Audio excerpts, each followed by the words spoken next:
Now let's understand very important function in your pandas library called as iloc. So point number one. So if you remember, this is my data frame what I had. Now let's say I want to get the zeroth and the first row from this. How we can do it? One way was that I could have just directly said that df and provide in the brackets my indexes. But a more cleaner way to achieve this is you can use this function called as iloc. Now in this also you can just define your row indexes like let's say 0 comma 1, and you can notice that the first two values which is in front of you here like 3984 is showing up in front of you. Now just like your normal indexes, in the same way you can also perform everything with iloc. For example, let's say you can say df dot iloc, and let's say you are saying that I want to go from row number 1 to 3, and I want only the column number. The basically I'm defining my column number which is going to be my temp column number, right? So let's say if I do this, so you can see that this is going to anyway come, temp is my index, but you can also notice that it is returning me the value of random because the index of this name column is 0 and the index of this is random. So this is 2, sorry, random is 2. So basically this is going to be 2. So sorry, this is 0, this is 1. So because this is second column, so the index is 1. So it is going to go to the random column and going to return you the value 10, 12 because it's going to be again starting from 1 to 3, okay, which is 1 in second row. So this row is zeroth row, so it will not go. So it will go to the first row and then after that whatever the next row. So that's the reason you are seeing this value.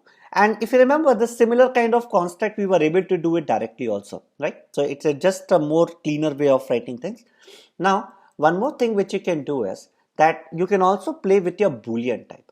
For example, right now if I just write a list with let's say true, comma, false, comma, true. Okay. So let's say if I define this and see this value. So if you recall my original df dot head value, now I have this. So notice what it is doing. Whichever row, let's say that this is zeroth row, so it's going to be true, so print that value. Second is also like your zeroth row, so look at this. So it is going to be true, so basically print the second value. It's going to be 84, so you can see 84 is also showing up. The third row have a false, so that means it is going to be now not printed. So 71 tech love will not be printed. You can see that 71 tech love is missing. Then fourth row is true, fourth row is 53 tech love, see this 53 tech love, and so on. Now after that whatever rows are there in df, it will be considered as false. So if you are not defining anything, it means comma false, comma false, comma false till your full data frame. So that is also one another interesting way to look at basically using the iloc part.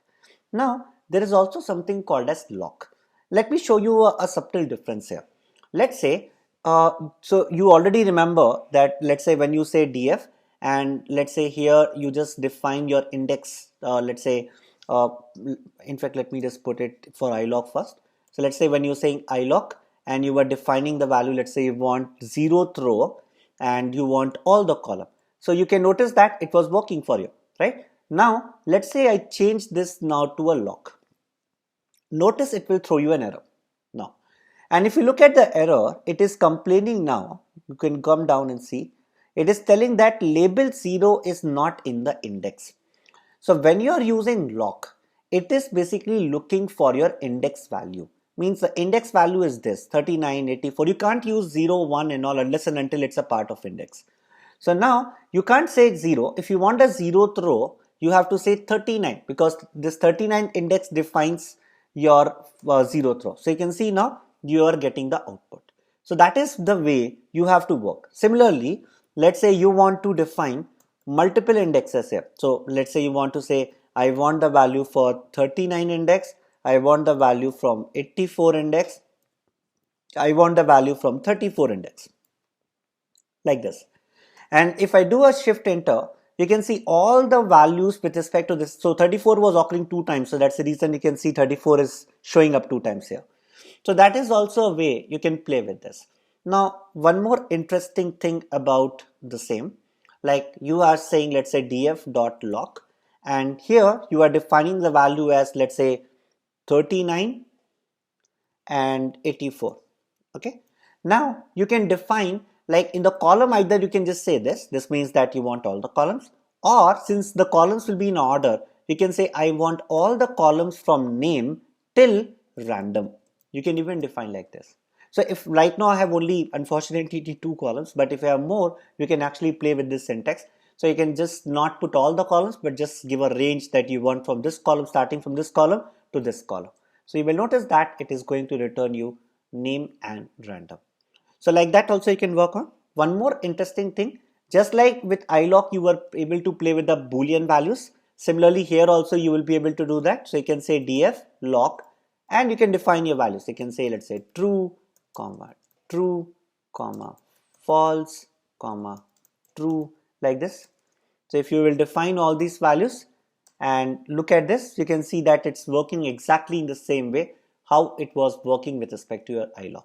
One more interesting thing, with your lock you can also define some conditions. For example, you can say I want only the data frame values where my random column value is greater than 13. Okay, so you can see here that I'm getting only one output because in my data set I have, let's say, only one output with value 14.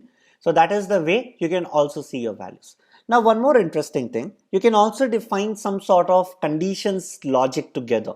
Like for example, you can say that you want, let's say, all the values. So you have to define it with the other bracket. Now you can say here df dot random is greater than 13. Okay, and you can also put a condition here, or df dot random is equal to, let's say, 10.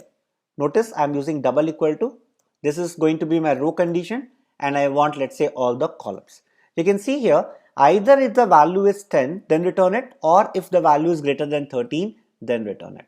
So that is how also you will be able to provide some interesting conditions. Okay, so we will see how to also merge or concatenate my data frames. It's very interesting concept. We will see that in our next video lecture.